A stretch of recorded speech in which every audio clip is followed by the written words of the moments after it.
ஹேவனு கீழே விழாத மாதிரி ஹீரோ போயிட்டு டக்குன்னு காப்பாத்திடுறான். உனக்கு எந்த அடியும் படலன்னு கேட்குறான். அடுத்த செகண்டே அங்கேயே மயக்க போட்டு கீழே விழுந்துடுறான். ஜோயினோடனே அவங்க ரெண்டு பேர்கிட்டேயும் ஹீரோ அப்படிதான் குடிச்சா இந்த மாதிரி கொஞ்ச நேரம் தூங்குனா அவனுக்கு சரியாயிடும், நீங்கள் ரெண்டு பேரும் பத்திரமா கிளம்புங்க, நான் ஹீரோவை பார்த்துக்கிறேன்னு சொல்லி அமுச்சு விட்டுடுறா. ஹீரோ நைட்டு ஃபுல்லாகவே ஹே சோனுன்னு புலம்பிக்கிட்டே இருக்கான். ஜோயினுக்கு கோவம் வந்துடுது. எங்கேயே தூங்குன்ட்டு ஷோபாலே விட்டுட்டு அவர் ரூம்க்கு போய் படுத்துடுறா. ஹீரோ இப்படி விழுந்து விழுந்து கவனிச்சது அது மட்டும் இல்லாமல் காப்பாற்றினது எல்லாமே சேர்ந்து ஹேவனுக்கு ஏதோ டிஃப்ரெண்ட்டான ஒரு ஃபீலிங்கை தோண வைக்குது. அதே மாதிரி ஹீரோ ஹேவனை காப்பாற்றுறதுக்காக ஃபாஸ்ட்டாக போகும்போது டோஷிக் பார்க்கலன்னு நம்ம நினச்சோம். ஆனால் டோஷிக் அதை கவனிச்சிருப்பான். எப்படி வாசல்ல இருந்து அந்த இடத்துக்கு அவன் அவ்வளோ ஸ்பீடாக போனான், ஏதோ ஒன்று தப்பாக இருக்கேன்னு அவனுக்கு ஃபீல் ஆகுது. இப்படி அவனுக்கு தோணுதை பற்றி எல்லாமே அவனோட டிரைவர்கிட்ட அவன் ஷேர் பண்ணிக்கிறான். டிரைவரும் இந்த விஷயம் என்ன ஏதுன்ட்டு பார்க்குறேன்ட்டு சொல்கிறான். ஹீரோ ஃபைனலாக கண்ணை திறக்கிறான். கண்ணை திறந்தவனுக்கு நம்ம ஏன் இங்கே வந்தோன்ட்டு யோசிக்க ஆரம்பிக்கிறான். அதுக்கப்புறமா தான் அவனுக்கு கொஞ்சம் கொஞ்சமாக நைட் நடந்த எல்லா விஷயமும் ஞாபகத்துக்கு வருது. கரெக்டாக அந்த நேரம் ஜூயின் அங்கே வந்துடுறா. வந்து ஜூயினும் பிடிச்சி செமையாக திட்டிடுறா. உனக்கு நான் எவ்வளோ படித்து எத்தனையோ ரூல்ஸ் போட்டேன், ஆனால் நீ ஒரு ரூல்ஸை கூட ஃபாலோவே பண்ணல, நேற்றுக்கு நைட் நீ என்ன வேலைலாம் பண்ணன்ட்டு கத்துறா. இங்கே ஹோட்டலில் லீயும் பார்க்கும் ரோஸ் கிட்ட முன்னாடி நாள் கண்டுபிடிச்ச எல்லா விஷயத்தையும் பற்றி சொல்கிறாங்க. அந்த கேட்மேன் தான் கண்டிப்பாக திருடி இருப்பான்ட்டு பேசிகிட்டு இருக்கும் போது கரெக்டாக அந்த கேட்மேனே அந்த கடைக்கு வந்துடுறான். இவங்க மூணு பேரும் இந்த கேட்மேனை இதுக்கு முன்னாடி பார்த்தது இல்லை. அந்த கேட்மேனு ஒரு பூனையிலேருந்து மனுஷனாக மாறும்போது தான் இவங்களுக்கே இவன் தான் கேட்மேனு புரிய வருது. அதுக்கப்புறமா அந்த மீஸ் அங்கே கிடச்சதை பற்றி விசாரிக்கிறாங்க. அப்போ அந்த கேட்மேன் உண்மைதான், நான் போயிட்டு ஹீரோ பத்திரமா இருக்கானான்னு செக் பண்ண தான் போனேன். காரணம் அவன் இப்போ கூட ஒரு பிரச்சனையில் தான் இருக்கான். அவனுக்கு எதனா அவனோட லைஃப்பில் கொஞ்சம் முன்ன பின்ன எதனா விஷயம் நடந்ததுன்னா எங்கிட்ட இன்டிமேட் பண்ணுங்க, நான் வந்து உடனே ஹெல்ப் பண்ணுறேன்னு சொல்லிட்டு போயிடுறான். அதே நேரம் இங்கே ஜூயின் கிட்ட டோஷிக் மீட் பண்ணி மேன்ஷனை கொஞ்சம் ரெனோவேட் பண்ணுற வேலைலாம் இருக்குது, அதனால் நீங்கள் ரெண்டு பேரும் வீட்டில் தங்க முடியாது, உங்களுக்காக நான் தனியாக அரேஞ்ச் பண்ணுறேன்னு சொல்கிறான். அப்போது ஹீரோவும் கடைக்கு போயிட்டு அந்த ஆக்ஸ் பிளட் வேணும்ன்ட்டு வாங்கிட்டு மேன்ஷன் பக்கமாக நடந்து வரான். அப்போ கரெக்டாக ஹேவன் கால் பண்ணுறா. அவளோட உயிரை காப்பாந்ததுக்காக ஹீரோக்கு ஒரு கிஃப்ட் தரேன்னு சொல்கிறா. ஹீரோ இதை பற்றி ஜூயின் கிட்ட சொல்கிறான். அப்போ ஜூயினும் டோஷிக் சொன்ன விஷயத்த சொல்கிறா. ஆனால் ஜூயினும் டோஷிக்கும் ஒன்றா இருந்தால் தான் ஜூயின் லவ் பண்ணுவான்ட்டு ஹீரோ இல்லை நீ போய் தங்கிக்கோ, நான் என் ஃப்ரெண்ட்ஸோட தங்கிக்கிறேன்னு சொல்லிடுறான். இதை கேட்டு ஜூயினுக்கு ரொம்ப கோவம் வருது. அதுக்கப்புறமா ஜூயின் அவளோட ரூமுக்கு போயிட்டு அவளோட திங்ஸ் எல்லாத்தையுமே பேக் பண்ணுறா.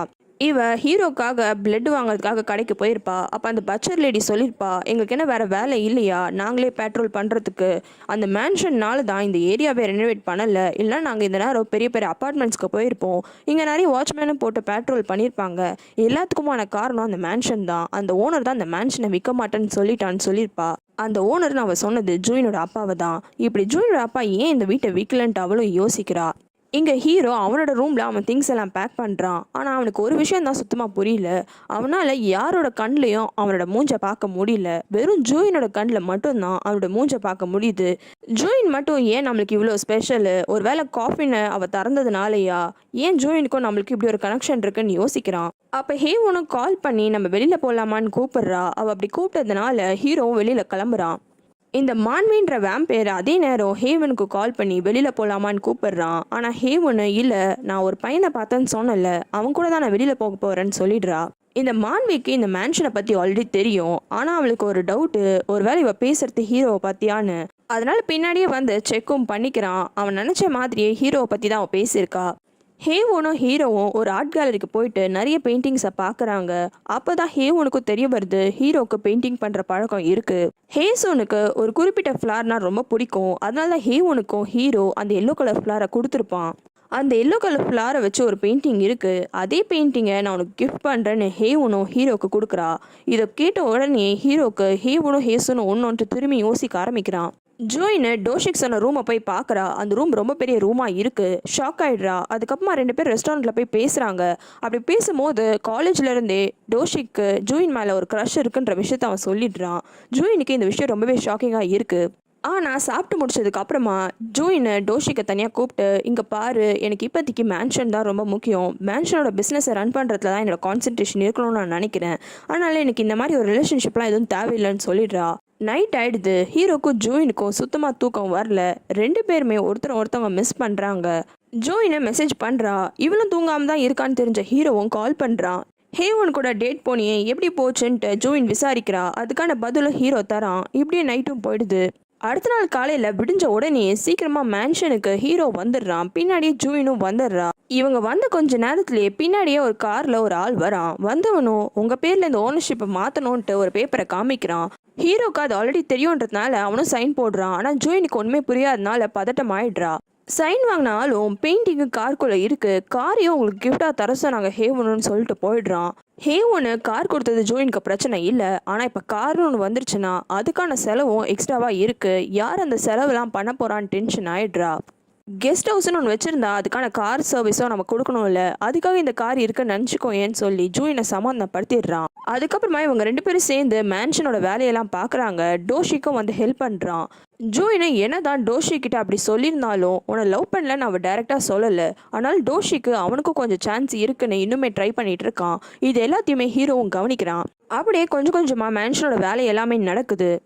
சைடில் ஹீரோ கார் ஓட்டுறதுக்கும் கற்றுக்குறான். காரணம் ஜூயின் கார் உன்னோட தானே, அப்போ நீ தான் கார் ஓட்ட கற்றுக்கணும்னு சொல்லிடுறா. இவனும் கஷ்டப்பட்டு கார் ஓட்ட கற்றுக்குறான். ஜூயினுக்கு ஓட்டி காமிக்கிறான். இப்போ அந்த மேன்ஷனில் ஓப்பன் பண்ண பிஸ்னஸ்க்கு ஷேடர் ஒயாசிஸ்ன்னு ஹீரோ சொன்ன மாதிரியே ஜூயினும் பேர் வச்சிடுறா. கஸ்டமர்ஸ் யாருமே வரலன்னு ஜூயின் ரொம்ப பதட்டப்படுறா. அப்போ ஹீரோ ஆரம்பித்த முதல் நாளே அவ்வளோ சீக்கிரம் யாரும் வந்துட மாட்டாங்க, நீ கவலைப்படாமல் இரு, நான் கொண்டு போய் பக்கத்தில் எல்லாருக்கும் இந்த ஸ்வீட்டை டிஸ்ட்ரிபியூட் பண்ணிட்டு வரன்ட்டு வெளியில் வரான். ஹேவன் மூலமாக ஹீரோவை பற்றி தெரிஞ்சுக்கிட்ட மான்வியும் டைரெக்டாக வந்து ஹீரோ கிட்ட பேசுகிறான். ரொம்ப வருஷம் கழித்து மான்வியை பார்த்தோன்னே ஹீரோவும் மான்வி திருந்திருப்பான்னு நினைக்கிறான். ஆனால் மான்வி எப்பயும் போல் ரொம்ப திமிராக தான் பேசுகிறான். இப்படியே நீ பேசிட்டு நான் போய் என் வேலையை பார்க்குறேன்னு ஹீரோவும் வேலையை பார்க்க போகிறான். அப்படி ஹீரோ திரும்பின நேரம் இந்த மான்வி அவனோட கார் எடுத்துகிட்டு வந்து ஹீரோவை இடிக்கிற மாதிரி வந்துடுறான். ஹீரோ அவனோட ஃபுல் பவரை யூஸ் பண்ணி மான்வியோட காரை தடுக்கிறான். ஒரு பாயிண்ட்ல மான்வியோட காரியை தூக்கிடுறான். இருந்தாலும் மான்வி அவனோட பவர் எல்லாமே ரொம்ப கம்மியாயிடுச்சுன்னு கிண்டல் பண்ணிட்டு போயிடுறான். ஹீரோ இப்படி பண்ண விஷயம் எல்லாமே பகல்ல. சரி, அந்த தெருவில் தான் யாரும் இல்லைன்னு நினச்சா இந்த டோஷிக்கு அவனோட டிரைவர் கிட்ட ஆல்ரெடி ஹீரோவை ஃபாலோ பண்ண சொல்லியிருப்பான்.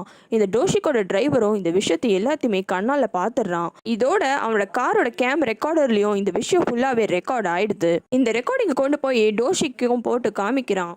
டோஷிக்கு ஆல்ரெடி ஹீரோ மேலே டவுட்டாக இருந்தது. இப்போ கன்ஃபார்மே பண்ணிடுறான். கண்டிப்பாக ஹீரோ ஒரு மனுஷன் கிடையாது, வேற ஏதோ ஒரு ஸ்பீஷீஸாக தான் இருக்கணும்னு முடிவு பண்ணுறான். ஹீரோ லீ அண்ட் பார்க்கோட ஹெல்ப்போட கைப்படவே இன்விடேஷனாக எழுதி ஊரெல்லாம் பரப்பி விட்டுருப்பான். அது மூலயமா இந்த மேன்ஷனுக்கும் ஃபர்ஸ்ட் கெஸ்ட் வந்துடுறா. வந்த கெஸ்ட்டுக்கும் ஜூயின்னு ஒரு ரூமை அலாட் பண்ணி விடுறா.